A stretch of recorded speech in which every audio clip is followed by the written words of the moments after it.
Hello and welcome back to your own YouTube channel H1 Hindi 1-to-1 story translation to improve your English। और एक मजे की बात बताऊं, अकबर बिरबल की इतनी सारी फेमस कहानियां हैं लेकिन ये वाली मैंने आज तक सुनी नहीं थी। आई एम नॉट श्योर आपने सुनी है या नहीं। अगर नहीं सुनी है तो कुछ इंटरेस्टिंग भी देखने को मिलेगा, कुछ एक out of the box thinking का प्राइम एग्जाम्पल भी आपको देखने को मिलेगा यहाँ पर। बिरबल का न्याय टाइटल है, तो पहले इसको ट्रांसलेट कर देते हैं। अब देखिए, इसको ट्रांसलेट करते हुए बहुत बार कई बार लोग क्या करेंगे, सीधा सीधा लिख देंगे बिरबल्स जस्टिस। लेकिन यहाँ पे बिरबल इस चीज को, जस्टिस को ओन नहीं करता है। ये बिरबल की कोई पर्सनल प्रॉपर्टी की बात नहीं हो रही है। बिरबल ने जिस तरीके से न्याय किया उसकी बात हो रही है। तो हम यहाँ पर द जस्टिस ऑफ बिरबल अगर कहेंगे तो वो ज्यादा अप्रोप्रिएट रहेगा। पहला वाला ग्रामेटिकली, ये ध्यान दीजिएगा, पहला वाला ग्रामेटिकली इनकरेक्ट नहीं है, लेकिन यही चीज अगर आप किसी नेटिव को बोलेंगे तो वो मतलब थोड़ा सा फनी लगेगा उनके लिए। तो करते हैं शुरुआत। एक बार अकबर जंगल में शिकार के लिए गए। एक बार, वंस। अकबर, वंस के बाद कॉमा लगाना पड़ेगा क्योंकि एडवर्ब से आप सेंटेंस की शुरुआत करते नहीं है, और अगर करते हैं तो फिर पहले कॉमा लगाना जरूरी है उसके ठीक बाद। अकबर के लिए तो हम अकबर ही लिखेंगे, प्रॉपर नाउन है। गए, वेंट, जंगल में। अब देखिए, इन द फॉरेस्ट मत कहिएगा, यहां पर जंगल की तरफ गए ऐसा कहना, मतलब इंग्लिश में इसे डायरेक्शन को लेकर ज्यादा देखा जाता है, और एक एक स्पेस में रहने के लिए आप इनका इस्तेमाल करते हैं। So Akbar went to the forest, किस चीज के लिए? शिकार करने के लिए। शिकार करने को इंग्लिश में हंट कहते हैं, तो यहां पर फॉर हंटिंग कह देते हैं। Once Akbar went to the forest for hunting. Once Akbar went to the forest for hunting. अचानक, सडनली, और फिर से सडनली हमारा एक एडवर्ब है तो कॉमा, एक तीर उनके कंधे पर लगा। एन एरो, एक तीर, अच्छा, एन एरो लगा। हिट, हिट पास्ट में भी हिट ही रहता है तो हिटेड मत कहिएगा, वो गलत हो जाएगा। उनके कंधे को, his shoulder. Suddenly an arrow hit his shoulder. Suddenly an arrow hit his shoulder. Akbar बहुत नाराज हुए और सिपाहियों को आदेश दिया कि पता लगाओ यह किसने किया। अकबर बहुत नाराज हुए। अब देखिए, यहां पर अपसेट का भी इस्तेमाल, पहले अकबर लिख लेते हैं। अकबर नाराज हुए, गॉट वेरी। अब यहां पर आप एंग्री भी कह सकते हैं, अपसेट भी कह सकते हैं। मैं एंग्री का इस्तेमाल कर रहा हूं यहां पर। अकबर गॉट वेरी एंग्री और सिपाहियों को आदेश दिया, एंड ऑर्डर्ड। अब आपको लगेगा यहां पर फैन बॉयज रूल क्यों नहीं अप्लाई हुआ, एंड के पहले मैंने कॉमा क्यों नहीं लगाया? क्योंकि हमने नया सब्जेक्ट इसके बाद इंट्रोड्यूस नहीं किया। ये ऑर्डर करने का काम अकबर नहीं किया है जो एंड के पहले आता है। तो अगर ऐसा स्ट्रक्चर हो तो उस केस में आपको कॉमा लगाने की आवश्यकता नहीं है। Akbar got very angry and ordered, किनको आदेश दिया? सिपाहियों को, the soldiers. Akbar got very angry and ordered the soldiers कि पता लगाओ, टू फाइंड आउट कि यह किसने किया। Who did it, who did it. और यहां पर क्योंकि ये जो क्वेश्चन भी है, हु डिड इट वाला, वो भी एक पूरे स्टेटमेंट का पार्ट है, तो हम इसमें लास्ट में जाकर क्वेश्चन मार्क नहीं लगाएंगे क्योंकि ओवरऑल जो सेंटेंस का सेंस है वो पॉजिटिव सेंस है। Akbar got very angry and ordered the soldiers to find out who did it. थोड़ी देर में सिपाही एक लड़के को पकड़ कर लाए। थोड़ी देर में, सून, सिपाही, सोल्जर्स। अब यहां पर आप चाहें तो सोल्जर्स भी कह सकते हैं और द सोल्जर्स भी कह सकते हैं। अगर आप द सोल्जर्स कहेंगे तो इसका मतलब हुआ अ ग्रुप ऑफ सोल्जर्स जो जो अकबर के साथ थे उस टाइम पे।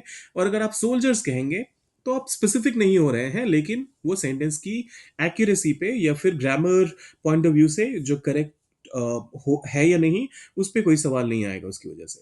तो सून द सोल्जर्स, पकड़ कर लाए, brought a boy. Soon the soldiers brought a boy. लड़का आम के पेड़ पर निशाना साधकर तीर तीर चला रहा था। द बॉय, अब देखिए, पहले हमने कहा अ बॉय, लेकिन अब कह रहे हैं द बॉय। ये हमने कई बार डिस्कस किया हुआ है।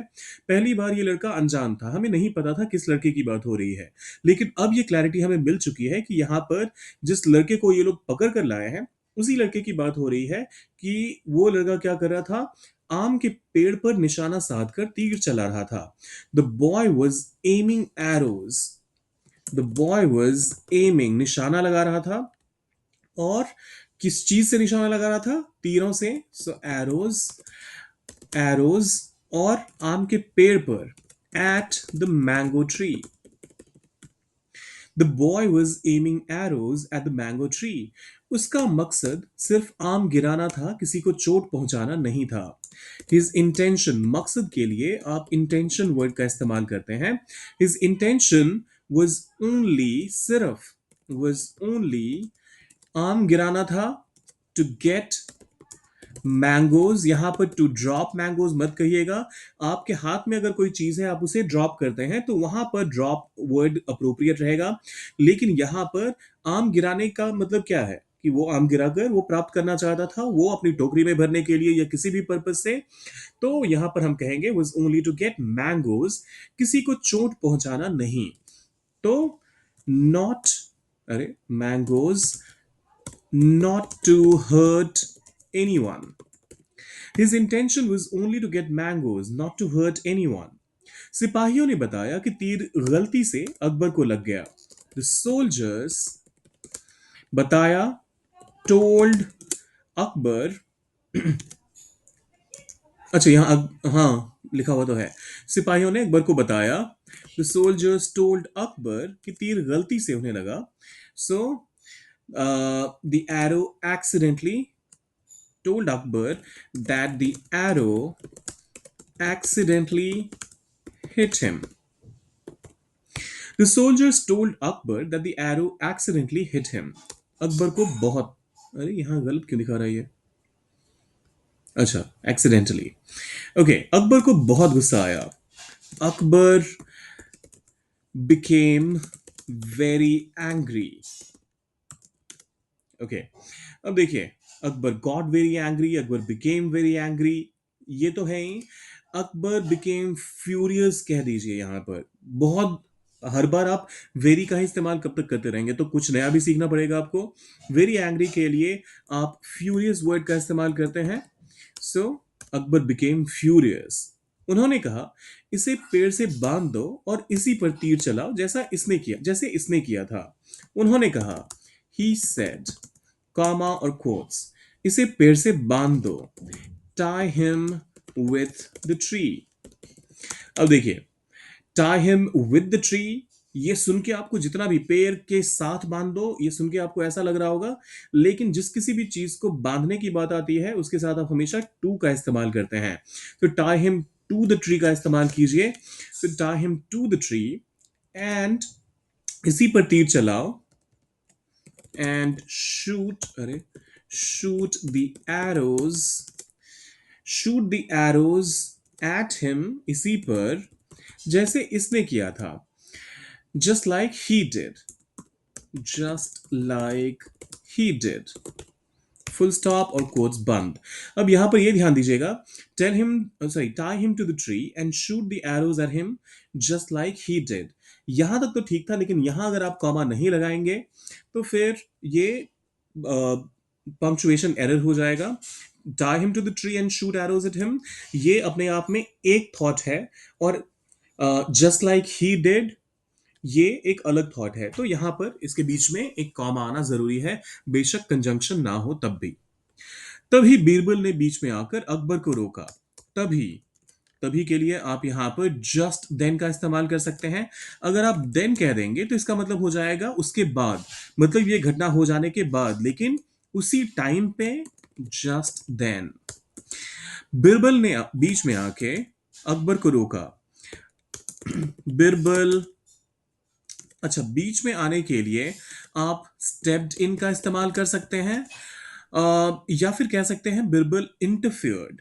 इंटरफेयर यहां पर इसलिए अप्रोप्रिएट नहीं रहेगा क्योंकि आप एक एम्परर की बात कर रहे हैं और एक उनका मंत्री, उनके बातों में, उनके चीजों में इंटरफेयर जैसे वर्ड का इस्तेमाल ये अप्रोप्रिएट नहीं होगा, ग्रामेटिकली करेक्ट होगा लेकिन। So Birbal stepped in and, Akbar को रोका, and stopped Akbar. Just then, Birbal stepped in and stopped Akbar. Birbal ने कहा, जहां पना सजा देने से पहले सोचिए। बिरबल सेड। जहां पना योर मैजेस्टी। सजा देने से पहले सोचिए। Think before punishing. Think before punishing. Full stop और कोट्स बंद। Birbal said, your majesty, think before punishing. लड़के का इरादा आपको चोट पहुंचाने का नहीं था। द बॉयज, और क्योंकि ये कोट्स में है पूरा का पूरा सेंटेंस, तो मैं भी यहां पर कोट्स में ही इस्तेमाल कर रहा हूं। और इससे होगा ये कि आपको टेंस यूसेज का में एक लिबर्टी मिल जाएगी आपको। अगर हिंदी वाला सेंटेंस प्रेजेंट में होगा तो आप प्रेजेंट में कह सकते हैं, और फ्यूचर में होगा तो फ्यूचर में भी कह सकते हैं। आपको पास्ट में स्टिक नहीं करना पड़ेगा। सो द बॉयज इंटेंशन, लड़के का इरादा, द बॉयज इंटेंशन आपको चोट पहुंचाने का नहीं था। was not to hurt you। अब ये फिर से आपको लगेगा सही है, लेकिन word for word translation point of view से ये जितना भी सही लगे, ये सुनकर ऐसा लगता है कि boy's intention was not to hurt you, आपको चोट पहुंचाने का नहीं, कुछ और करने का था। और कुछ और करना खास तौर पे उसी इंसान के साथ, मान लीजिए अगर मुझे ये कहना होता कि लड़के का इरादा आपको चोट पहुंचाने का नहीं, आपका आपकी हत्या करने का था, तो उस केस में ये सही था, उस केस में ये स्टेटमेंट सही होगा। लेकिन यहां पर आप ये नहीं कहना चाह रहे हैं, जो थॉट है वो अलग है इससे। तो ऐसे में आप the boy had no intention, the boy had no intention to hurt you, ये कहेंगे तो ये ज्यादा अप्रोप्रिएटली आपके थॉट को सामने वाले तक पहुंचा पाएगा। देखिए, स्टोरी ट्रांसलेशन आपकी होलिस्टिक लर्निंग पे फोकस करता है, क्योंकि यहां पर आप किसी एक पैटर्न पे, किसी एक स्ट्रक्चर पे चीजें नहीं सीखते हैं। आप इसमें कुछ इडियम्स भी सीख लेते हैं, कुछ पंक्चुएशन भी सीख लेते हैं, टेंसेस का भी सीख लेते हैं। और यही वजह है कि स्टोरी ट्रांसलेशन आप लोगों को भी बहुत पसंद आता है, और मुझे तो खैर बहुत पसंद आता ही है, क्योंकि कुछ नई स्टोरीज भी इसी चक्कर में मुझे भी सुनने को मिल रही हैं। वो तो सिर्फ आम पर तीर चला रहा था। फिर से कोट्स में है, तो वो तो सिर्फ ही वॉज ओनली, आम पर तीर चला रहा था, aiming at the mangoes. Full stop, quotes बंद। He was only aiming at the mangoes. He was only aiming at the mangoes. Akbar बोले, तो फिर क्या सजा दी जाए। ऑब्वियसली अकबर ऐसे में गुस्सा तो होंगे ही, तो उन्हें लगेगा कि सजा तो कुछ ना कुछ देनी ही पड़ेगी। सो अकबर बोले, अकबर सेड, तो फिर क्या सजा दी जाए। Then what punishment, what punishment अब दी जाए, शुड बी गिवन। क्योंकि यहां पर आप पैसिव फॉर्म में इसका इस्तेमाल कर रहे हैं। आप सजा खुद तो सजा सजा कोई देगा नहीं, मतलब सजा खुद ही किसी को तो नहीं हो जाएगी ना। सजा देने का काम सोल्जर्स करेंगे, या फिर जो भी लोग अपॉइंटेड होंगे उस चीज के लिए। So Akbar said, then what punishment should be given. So Birbal बोले, सजा भी वैसी ही होनी चाहिए जैसे उसकी गलती थी। बिरबल सेड, बिरबल सेड, सजा भी वैसी ही होनी चाहिए। द पनिशमेंट वैसी होनी चाहिए, चाहिए का सेंस आ रहा है शुड, वैसी होनी चाहिए जैसी उसकी गलती थी। Match the mistake. अब देखिए, the punishment should be like how his mistake was, ये बहुत वर्ड फॉर वर्ड ट्रांसलेशन हो जाएगा। और उसी चीज को अवॉइड करने के लिए मैंने क्या किया यहां पर, the punishment should match the mistake का इस्तेमाल किया, जो कि थॉट को कन्वे कर रहा है। लेकिन ये बिल्कुल ऐसा नहीं लग रहा है कि कोई नया बंदा पहली बार इंग्लिश में ट्रांसलेट कर रहा है। जैसे उसका तीर आम पर नहीं, सॉरी, जैसे उसका तीर आम पर था, तो सिपाही भी तीर आम पर चलाएं, लड़के पर नहीं। ये देखिए, अकबर भाई साहब कुछ ना कुछ वैसा कर देते हैं जिससे आपको भी लगता है, मतलब दिल जीतने वाली बात होती है ऐसी तो। सो जस्ट लाइक, जैसे, कोट्स में है पूरा सेंटेंस, तो मैं भी जस्ट लाइक को कोट्स में ही शुरू करता हूं। जस्ट लाइक, उसका तीर जैसे उसका तीर आम पर था, his arrow was aimed at the mangoes, his arrow was aimed at the mangoes। सिपाही भी तीर आम पर चलाएं, लड़के पर नहीं। The soldiers should aim आम पर at the mangoes, लड़के पर नहीं, and not the boy. आप चाहें तो नॉट एट द बॉय भी कह सकते हैं, वो भी सही कंसिडर होगा. फिर से एक बार, just like his arrow was aimed at the mangoes, the soldiers should aim at the mangoes and not the boy. यही मैं कह रहा था. ये एक प्राइम एग्जांपल हो सकता है thinking out of the box का. अगर यहाँ पर आप सीधा सीधा ये सोचते कि सजा दो ही मत, तो अब भाई साहब बादशाह हैं, वो खफा हो जाते. तो ऐसे में कुछ ऐसा एक तरीका निकालना, एक ऐसा वे आउट निकालना जिसमें कि सांप भी मर जाए और लाठी भी ना टूटे. सजा देनी है दीजिए, लेकिन उसने भी तो तीर चलाया था आम के फलों की तरफ, आम के पेड़ की तरफ. तो मैं भी सोल्जर्स को आदेश देता हूं, या फिर आपको भी सोल्जर्स को आदेश देना चाहिए कि क्या बोलते हैं अपना तीर भी आम की तरफ लगाने चाहिए, निशाने आम की तरफ होने चाहिए, लड़के की तरफ नहीं. अकबर को बीरबल की बात समझ में आ गई. अकबर अंडरस्टूड बीरबल की बात. बिरबल्स, अब देखिए, बिरबल्स टॉक नहीं कह सकते, बिरबल्स वर्ड्स नहीं कह सकते, Birbal's point of view. Akbar understood Birbal's point या फिर पॉइंट ऑफ व्यू कह सकते हैं आप. Okay, so Akbar understood Birbal's point of view. उन्होंने लड़के को माफ कर दिया. उन्होंने ही, माफ करने के लिए आप forgive का इस्तेमाल करते हैं, और give का पास्ट होता है gave, so forgave. So he forgave लड़के को, the boy. He forgave the boy. सिपाहियों को भी समझाया कि बिना मंशा देखे सजा ना दी जाए. सिपाही तो भाई साहब पहले से ही कह ही रहे थे. तो सिपाहियों को भी समझाया. He also told the soldiers कि बिना मंशा देखे सजा ना दी जाए. Not to punish,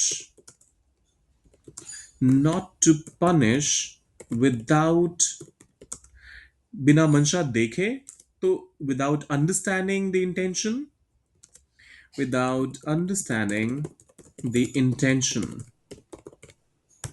He also told the soldiers not to punish without understanding the intention.